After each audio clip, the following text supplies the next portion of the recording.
السلام علیکم ناظرین، امید کرتا ہوں آپ سب خیریت سے ہوں گے۔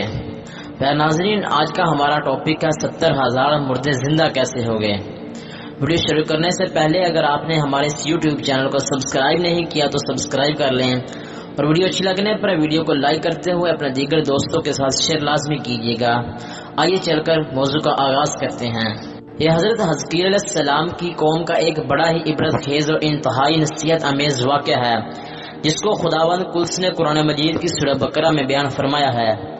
اس کا واقعہ یہ ہے کہ بنی اسرائیل کی ایک جماعت جو حضرت حزقیل علیہ السلام کے شہر میں رہتی تھی، شہر میں طاعون کی وبا پھیل جانے سے ان لوگوں پر موت کا خوف سوار ہو گیا، اور یہ لوگ موت کے ڈر سے سب کے سب شہر چھوڑ کر ایک جنگل میں بھاگے گئے اور وہیں رہنے لگے۔ تو اللہ تعالیٰ کو ان لوگوں کی یہ حرکت بہت زیادہ ناپسند ہوئی، چنانچہ اللہ تعالیٰ نے ایک عذاب کے فرشتے کو اس جنگل میں بھیج دیا، جس نے ایک پہاڑ کی آڑ میں چھپ کر اور چیخ مار کر بلند آواز سے یہ فرما دیا کہ تم سب کے سب مر جاؤ۔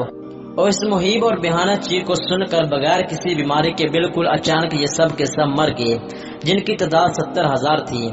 ان مردوں کی تعداد اس قدر زیادہ تھی کہ لوگ ان کے کفن و دفن کا کوئی انتظام نہیں کر سکے، اور ان مردوں کی لاشیں کھلے میدان میں بے کورو کفن 8 دن تک بڑی بڑی سڑنے گلنے لگی، اور جس کی وجہ سے پورے جنگل میں بلکہ اس کے اطراف و جوانی میں بدبو پھیل گئی۔ کچھ لوگوں نے ان کی لاشوں پر رحم کھا کر چاروں طرف سے 4 دیواری اٹھا دی تاکہ یہ لاشیں درندوں سے محفوظ رہ سکیں۔ اور کچھ دنوں کے بعد حضرت حزقیل علیہ السلام کا اس جنگل میں ان لاشوں کے پاس سے گزر ہوا، تو اپنی قوم کے 70,000 انسانوں کی اس موت ناگانی اور بے گرو کفن لاشوں کی فروانی دیکھ کر رنج و غم سے ان کا دل بھر گیا۔ اب دیدہ ہو گئے اور باری تعالیٰ کے دربار میں دکھ بھرے دل سے گڑ گڑا کر دعا مانگنے لگے کہ یا اللہ، یہ میری قوم کے افراد تھے جو اپنی نادانی سے یہ غلطی کر بیٹھے کہ موت کے ڈر سے شہر چھوڑ کر جنگل میں آ گئے۔ یہ سب میرے شہر کے باشندے ہیں، ان لوگوں سے مجھے انس تھا اور یہ لوگ میرے دکھ سکھ کے شریک تھے۔ افسوس کہ میری قوم ہلاک ہو گئی اور میں بالکل اکیلا رہ گیا۔ اے میرے رب، یہ میری قوم تھی جو تیری حمد کرتی تھی اور تیری توحید کا اعلان کرتی تھی اور بڑی کبریائی کا خطبہ پڑھتی تھی۔ آپ بڑے سوز و دل کے ساتھ دعا میں مشغول تھے کہ اچانک آپ پر وحی اتر پڑی کہ اے حزقیل علیہ السلام، آپ ان بکھری ہوئی ہڈیوں سے فرما دیجئے کہ اے ہڈیوں، بے شک اللہ تعالیٰ تم سے فرماتا ہے کہ تم اکٹھا ہو جاؤ۔ یہ سن کر بکھری ہوئی ہڈیوں میں حرکت پیدا ہوئی اور ہر آدمی کی ہڈیاں جمع ہو کر ہڈیوں کے ڈھانچے بن گئے۔ پھر یہ وحی آئی کہ اے حزقیل علیہ السلام، آپ فرما دیجئے کہ اے ہڈیوں، تم کو اللہ کا یہ حکم ہے کہ تم گوشت پہن لو۔ یہ کلام سنتے ہی فوراً ہڈیوں کے ڈانچوں پر گوشت پوست چڑھ گئے۔ پھر تیسری بار یہ وحی نازل ہوئی، اے حزقیل علیہ السلام، اب یہ کہہ دیجئے کہ اے مردو، خدا کے حکم سے تم سب اٹھ کھڑے ہو جاؤ۔ چنانچہ آپ نے یہ فرما دیا تو آپ کی زبان سے یہ جملہ نکلتے ہی 70,000 لاشیں ایک دم سے اللہ کا ذکر کرتی ہوئی کھڑی ہو گئیں۔ پھر یہ سب لوگ جنگل سے روانہ ہو کر اپنے شہر میں آ کر دوبارہ آباد ہو گئے اور اپنی عمروں کی موت بھر زندہ رہے، لیکن ان لوگوں پر اس موت کا اتنا نشان باقی رہ گیا ہے کہ ان کی اولاد کے جسموں سے سڑی ہوئی لاشوں کی بدبو برابر آتی رہتی ہے، اور یہ لوگ جو بھی کپڑا پہنتے تھے وہ کفن کی صورت میں ہو جاتا تھا، اور قبر میں جس طرح کفن میلا ہو جاتا تھا ایسے ہی میلا پن ان کے کپڑوں پر نمودار ہو جاتا تھا۔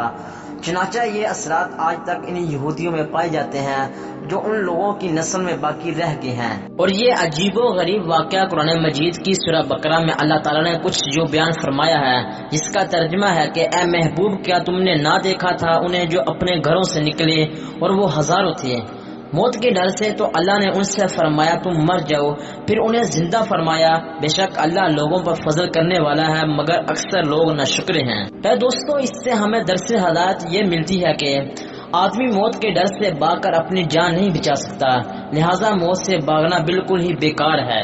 اللہ تعالیٰ نے جو موت مقرر فرما دی ہے وہ اپنے وقت سے پہلے آ نہیں سکتی اور نہ ایک سیکنڈ بعد آئے گی، لہٰذا بندوں کو لازم ہے کہ رضا الہی پر راضی رہ کر صابر و شاکر رہیں، اور خواہ کتنی ہی وبا پھیل جائے یا گمسان کاربن پڑے، اطمینان و سکون کا دامن اپنے ہاتھ سے نہ چھوڑیں، اور یہ یقین رکھیں کہ جب تک میری نہیں موت آتی مجھے کوئی نہیں مار سکتا، اور نہ میں مر سکتا ہوں، اور جب میری موت آ جائے گی تو میں کچھ بھی کروں، کہیں بھی چلا جاؤں، بھاگ جاؤں یا ڈٹ کر کھڑا رہوں، میں کسی حال میں بچ نہیں سکتا۔